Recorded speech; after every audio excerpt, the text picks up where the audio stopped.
নদীর বুকে জেগে ওঠা এই চর কখনো আছে কখনো নেই। এই অনিশ্চয়তার মধ্য দিয়ে এখানে লাখো মানুষের বসবাস।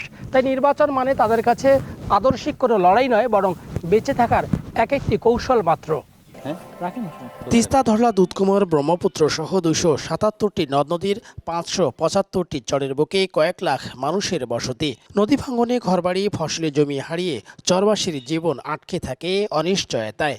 এই যেমন গঙ্গাচড়ার চর ইসলি গ্রামের মানিক মিয়া। 3 বিঘা জমি খেয়েছে আগ্রাসী তিস্তা।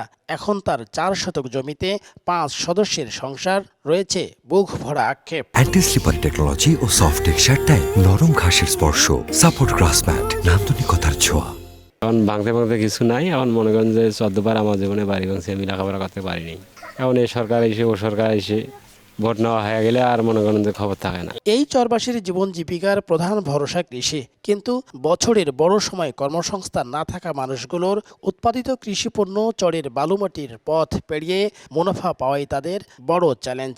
আবাদ কষ্ট করি এই ঘানত কই নিয়ে যা আমার কই পাকা রাস্তা তোলা লাগে। এই যে মেশিন নিয়ে যে চরের মাঝখানে নিয়ে যাওয়া লাগে, আনা লাগে, এই ভাঙতে ভাঙতে মনে হয় জীবনটাই শেষ। আমাদের দেশটা হচ্ছে সব টাল্টিপাল্টির দেশ, এইভাবে ফেলে দিছে, কিন্তু কিছু কাজ করে না। যারা তিস্তার কাজ করবে এইরকম প্রার্থী আমরা তাকেই জয়যুক্ত করব। নদীটা যদি খনন করে দিত তাহলে আমরা একটু লাভবান হতাম। বর্ষা মৌসুমে চর কার্যত হয়ে পড়ে বিচ্ছিন্ন।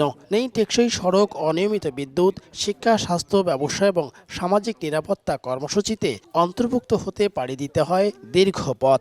এমন বাস্তবতায় শুধু প্রতিশ্রুতি নয়, টেকসই উন্নয়ন চায় চরবাসী। হাট বাজার আমরা করতে পারি না। কোনো যখন বন্যা হয় তখন আমাকে এই পাকে ওপাকে সারতে হয়।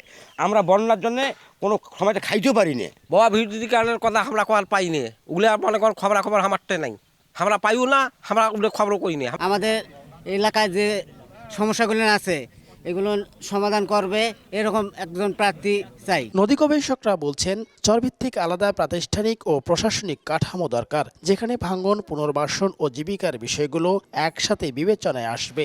আসন্ন নির্বাচনে সেই দাবি স্পষ্টভাবে থাকতে হবে রাজনৈতিক দলগুলোর ইশতেহারে। চর বিষয়ক অথরিটি হবে, যে কোনো রকমের আসলে চর বিষয়ক এখন একটা প্রাতিষ্ঠানিক কাঠামো গড়ে তোলা দরকার। নদীভিত্তিক এবং চর ভিত্তিক একটা উন্নয়নের জন্য ভিন্ন রকমের প্রশাসনিক কাঠামো আমাদের জন্য অত্যন্ত জরুরি।